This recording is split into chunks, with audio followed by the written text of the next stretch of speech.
Family Values by Alyssa David, Charlie Wan, Junior Zhao, Jiewei Su. In East Asian cultures, family holds paramount importance in the lives of people. Family values are traditionally taught and learned by family members from generation to generation that serve as a basis for moral discipline and behavior for individuals. They are without a doubt key features that help define our culture. Although the cultures of China, Korea, and Japan have both originated from similar philosophical roots in the past, we explore the similarities and differences of family values among these three countries and see how these values shape the culture. Chinese people hold the welfare of the family as much more important than the individual. 家和万事兴, or a family in harmony will prosper, is a famous proverb that describes the ideal Chinese family. This family connectivity is often seen in which Chinese grandparents live with and take care of their grandchildren, while the parents have jobs. Koreans also prioritize family welfare before individual needs. Actions and decisions are always made in the best interest of the whole family. Based on Confucianism, families are the fundamental unit of society.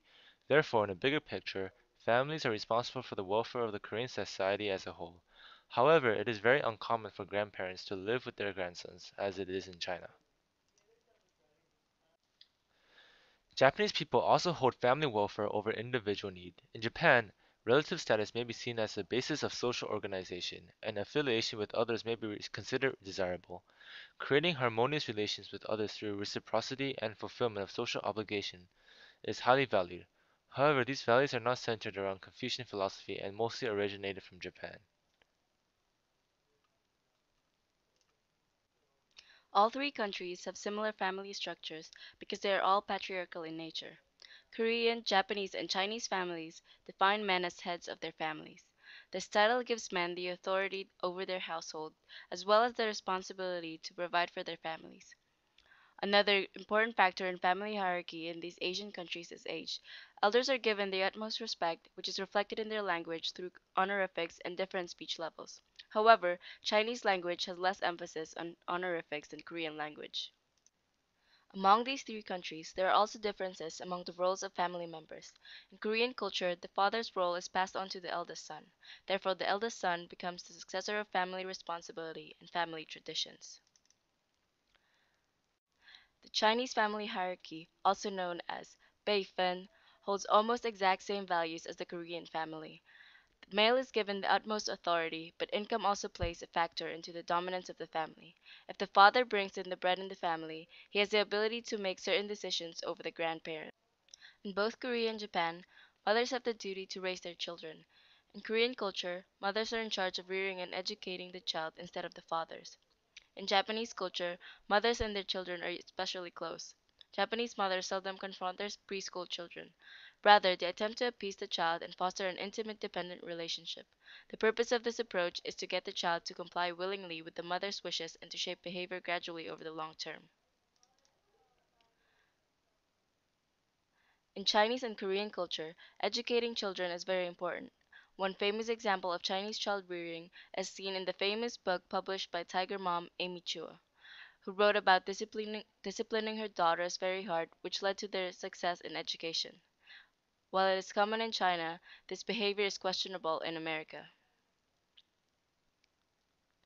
Education is also a major component of child's life in Korea.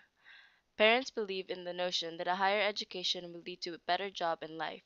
Therefore, in Korea, it is common for parents to have their children receive the best education. Child rearing in China has for ages been considered very strict and controlled. The reason for this is the emphasis of education that parents have for their children. Children are often kept very close to the family and youth, and parents spend much of their time caring for their children. Discipline is emphasized in the Chinese household as punishments such as spanking are not uncommon. In Korea, children are expected to obey their parents and to care for their elderly parents as means of repaying them. Children are taught to observe filial piety. It is important that filial piety is embedded into children's personal values to guide their socialization. In Japan, a woman's primary focus is her home and family, with particular attention to the rearing of children. Another goal of early training is to instill in the child a deep sense of responsibility to the mother and family. This becomes an important factor in developing motivation for school achievement in Japan. In all three cultures, the use of altar and ancestor worship is common. Koreans prepare food and place them on an altar in honor of their ancestors on festivals such as Chuseok, a harvest festival, and on New Year's Day. In China, after the funeral, families set up a home altar for ancestor worship. The altar consists of a portrait or photograph of the ancestor. Family members bow in respect before the altar. In Japan too, a butsudan, family altar to ancestors, which displays tablets with inscribed ancestors' names, present in many Japanese households. Like in China, fresh fruit, flowers, and cooked rice are offered on the family altar. Ancestor worship in China, also known as Jingzi, is a ritual practice in which it is believed that deceased family members have a continued existence in the real world and have the ability to influence the fortune of the living. As part of Korean tradition, ancestors are honored and respected. Ancestral worship is part of family traditions because Koreans believe they are indebted to their ancestors for providing for the family in the past and for protecting the family in the present. Koreans have special ceremonies held in the name of the ancestors. For example, Chesa is a ceremony commonly practiced in Korea. Chesa functions as a memorial to the ancestors of the participants. It is usually held on the anniversary of the ancestor's death. The ceremony held on the anniversary of a family member's death is called chare. In Japan, most of the historically known practices of ancestor worship are adaptations of Chinese custom. Japanese rites, like those of China, consist of elaborate funerals and many commemorative rites at home, temple, and grave sites. Many family members go to meet the souls of their ancestors in the cemetery or at the temple. During the annual bond ceremony, family members return to their parental homes to honor all spirits of the dead who are believed to return to their homes at that time.